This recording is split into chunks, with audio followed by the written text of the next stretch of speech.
Okay, so I've got a graphing calculator here on my screen, and you see the keyboard. I'm sorry if this is a little small. Um, Hopefully, so what you're going to do is get the data in your calculator, and what we're going to do is I'm going to press Stat, then type a 1 for editor, press Enter because that is selected. What you can do is you can put the midpoints in L1, you put the frequencies in L2, and the way you type in numbers is here. Let me arrow over. And you just type in, type in the number 34.5. I don't know if you've used your stat list here. And then 45.6A, whatever. I'm just making this up. All right. See, that's what you do. And then you go to the next list. You just come over, hit your right arrow, and whoops, it looks like it's making me type something in. So then you can type the next list. If you want to clear a list, you come back up, equal, up arrow, and then press clear, and then enter, and it'll clear it for you. Got to make sure you press the up arrow so you're up in the list. Now, I might as well show you this while I'm recording this video. Sometimes people will go to do that up arrow, press delete, and it deletes the whole list, and they panic. I lost my data, whatever. Here's the beautiful thing about it.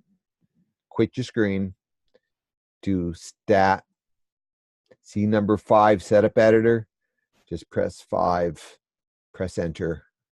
If you go back to stat, edit now,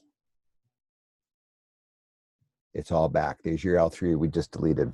Okay, so how do you calculate the 5-number summaries for this on your calculator? Well, remember I've got the midpoints in L1, the frequencies in L2. You can do stat. Here, let me clear this bigger screen so you can see this. I'm going to press stat. I'm going to arrow over to calc, and I want 1 var statistics. So 1. And my frequency list is in L1. If that is something other than L1, I'm sorry, my data list, this is the midpoints are in L1. So I see the little blue over the 1, there's an L1, over the 2, there's an L2. You can do second 1, and it'll put the L1 there. Now I've got my frequencies in L2. Usually you wouldn't even use this. You would leave this blank but because we've got group data, we've got to tell the computer that's what we're doing. So I'm going to do a second 2 to put an L2 there. And then I'm going to press calculate. And there's the mean. There's the standard deviation. If you watch that other video, those should look very familiar to you. And then here's your 5-number summaries if you hit the down arrow.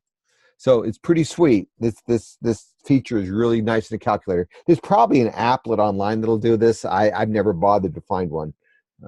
Okay, so that's using a calculator to do this work. Now, doing the outliers, you have to do this, you have to do this by hand. I just remembered another feature these calculators have. If you do second y equals, you'll go to the statistics plot, type a 1, plot 1 should be on. If it's not, we're going to show you how to turn it on. If the off is dark, you got to put your cursor. See how the blinking, that's what's selected. And as long as it's dark, that's what's selected. And then what we're going to do is it does a couple of different box plots. I mean, I could do the histogram, but I think the box plots are useful here, especially since we know this is a skewed distribution. See the first one that's got the ... Those you're going to take, that's going to do the outlier test for us, the 1.5 IQR outlier test for us. So make sure that's selected, and then make sure your X list is L1 and your frequency list is L2. If you aren't doing group data, don't worry, the frequency list can be blank. But remember, to get the L1 and L2, if they're not there, you come down to it. And then second 1, we'll put the L1 there, hit enter.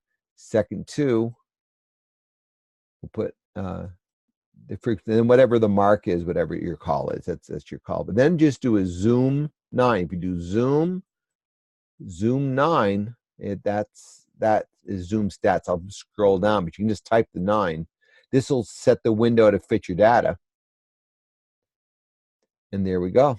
And it looks to me like this is saying, oh yeah, that's right. Because when we did the skew, remember when we did the 5-number IQR I mean, the IQR test, the lower fence was 34.5. So there's no outlier. See, so that confirms that. Definitely looks like a left skewed distribution when you compare it to that histogram. So cool feature if you have one. So you use it if you want to.